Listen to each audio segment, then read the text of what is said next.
What do you make of this plan to potentially reduce the number of travellers coming from overseas into Victoria?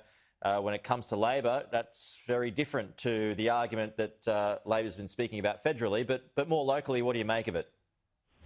Well, it's a complete abrogation of the responsibilities and indeed the obligation that Daniel Andrews has to the National Cabinet and has to Victorians who are currently overseas. He's not doing his job. It's not these people's fault who are overseas that Daniel Andrews gets the wooden spoon for hotel quarantine. He's not the gold standard. He's the wooden spoon. He might well be the gold standard for attempted spin, but he's the wooden spoon for delivery. He's the wooden spoon for infection control. He's the wooden spoon for managing hotel quarantine and contact tracing. And because he can't work out how to do this correctly, unlike Gladys Berejiklian and her team, who are utterly brilliant, Victorians who are stuck overseas, indeed Australians who are stuck overseas and want to return home, are being punished because of the incompetence of Daniel Andrews, and Victorians this morning are being punished because of the incompetence of Daniel Andrews as we enter our third lockdown, well, the third day of our third lockdown, because this bloke can't do the basics of virus control, of hotel quarantine, of contact tracing, so he has to lock the entire state down. So for your viewers in Mildura this morning, they're locked down just like we are in central Melbourne. Was it the right call to lock down?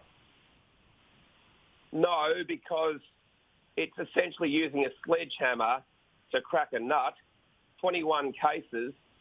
If you had a decent contact tracing team, if you had confidence in your contact tracing team, if you had decent infection control and decent protocols at hotel quarantine, you wouldn't need to use a sledgehammer to crack a nut, which is what a statewide lockdown for 20 cases is.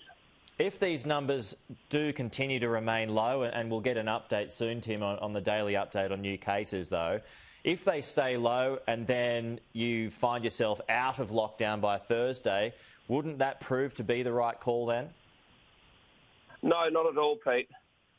It just shows that Daniel Andrews has no confidence in his public health team, no confidence in his case management team. It shows that, frankly, the facts speak for themselves. The vast majority of close contacts had not been contacted by last Tuesday. They failed to meet their benchmark. In fact, Brett Sutton had to explain himself to the AHPPC as to why, once again, Victorian contact tracers had not reached the required standard in the early stages of an outbreak. We had the Chamber of Commerce, Paul Guerra, on the show a little bit earlier, Tim. He's saying financially, businesses in Victoria and Melbourne specifically lost a lot of money over the weekend, in excess of $100 million, given all the events that are taking place. He believes that there's going to need to be some kind of cash payments to help businesses that, you know, the money that they lost over the weekend, to recover that lost money. Is that something that you would support? Absolutely. I think these businesses should be compensated. Let's take the hospitality sector, for example. They've lost $91 million over this lockdown. Last week, well, the weekend just been, is one of the busiest weekends in Melbourne. Chinese New Year and Valentine's Day. $20-odd million in food just thrown away. $91 million, almost $100 million in lost earnings for the hospitality sector that has done it so hard over basically the last year of lockdowns. They need to be compensated because it's not their fault that Daniel Andrews doesn't have a good contact tracing team, doesn't have appropriate protocols in hotel quarantine, and they're being punished for this man's incompetence. Now, my message to Daniel Andrews this morning is very simple. Pick up the phone, call Gladys Berejiklian, ask her to send her officials down from Sydney to Melbourne to teach our officials how to manage hotel quarantine properly, how to manage contact tracing properly, and then, Daniel Andrews, please resign. Okay, just finally, Tim, this quarantine facility in Geelong, is that something that you would support? Oh, look, I think it seems to have merit, but let's be very clear about this.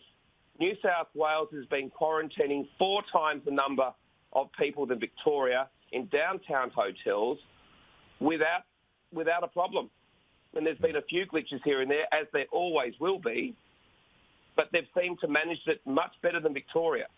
So I don't think that the issue is where people are being quarantined in Melbourne per se. It's the problem is that our officials and indeed the Victorian government continuously get virus control, infection control completely wrong. And in Sydney, they seem to be so much better at it.